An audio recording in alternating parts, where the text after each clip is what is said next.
There is no other alternative. We all need to be strong in our belief in the possibility of peace. The parties have agreed here today that all of the final status issues, all of the core issues, and all other issues are all on the table for negotiation. And they are on the table with one simple goal, a view to ending the conflict, ending the claims. Our objective will be to achieve a final status agreement over the course of the next 9 months.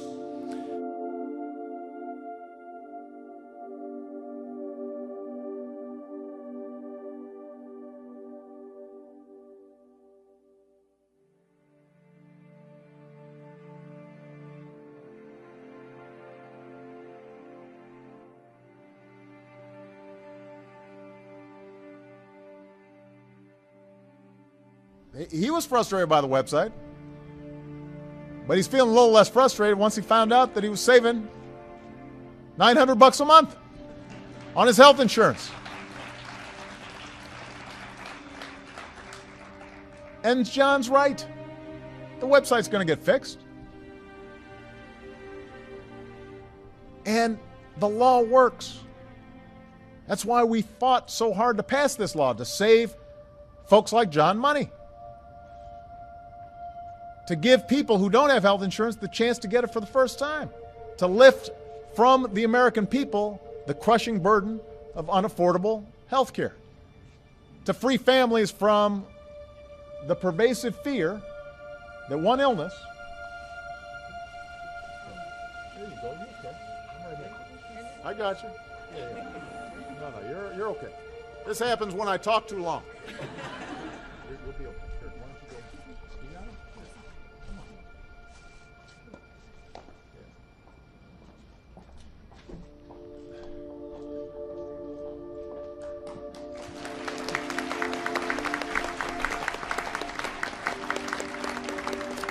Good catch, by the way, whoever was here.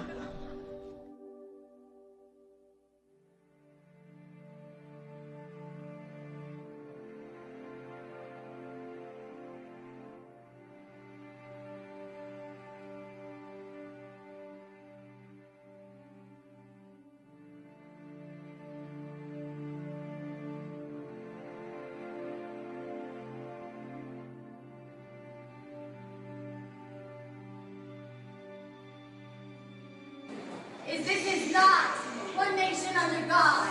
It never was. Had it been, it would not have been. No. It would not have been. Constitution would not have been written by Freemasons. They go against God. You cannot serve two masters. You cannot serve two masters. Praise be to God, Lord Jesus Christ. No one knew why this, in the words of her husband, sweet, level-headed woman was suddenly scolding Congress, screaming that a house divided will not stand. But now Reedy's saying God made her do it. In a statement to Fox News, she said, "For the past 2.5 weeks, the Holy Spirit has been waking me up in the middle of the night and preparing me through my reluctance and doubt to deliver a message in the House chamber, and that is what I did last night."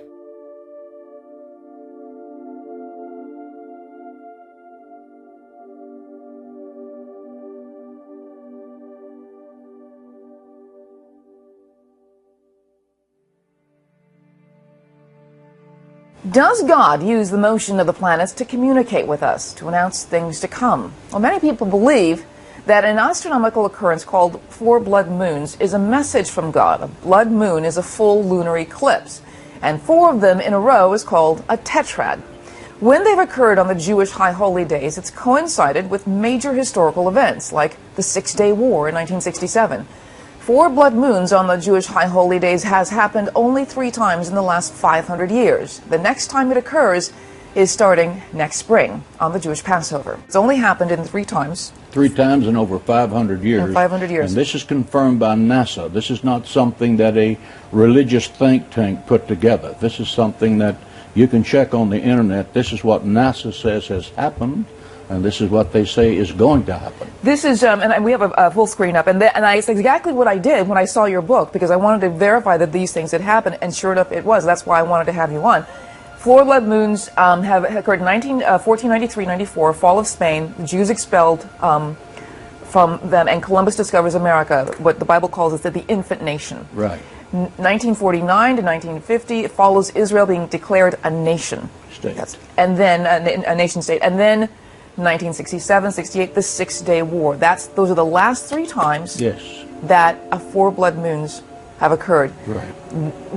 And so the next time it occurs actually is starting next spring. Starts April the 15th, 2014, next spring, and it happens on Passover. The second blood moon next year will be October the 8th on the Feast of Tabernacles. And then in 2015, it will happen again on Passover. And then it will happen the last time, September the 15th, and that will be on the Feast of Tabernacles. The irony of what it takes to get the sun, the earth, and the moon in a perfect alignment to have a blood moon, and then for those blood moons to be on this exact date is something that just is beyond coincidental. The concept that these four blood moons happen on a high holiday 4 times in a row with a solar eclipse in the middle is beyond the null hypothesis of probability. This is something that the Bible, using the sun, the moon, and the stars as a communication system to humanity, says something is about to change and world history is going to change forever.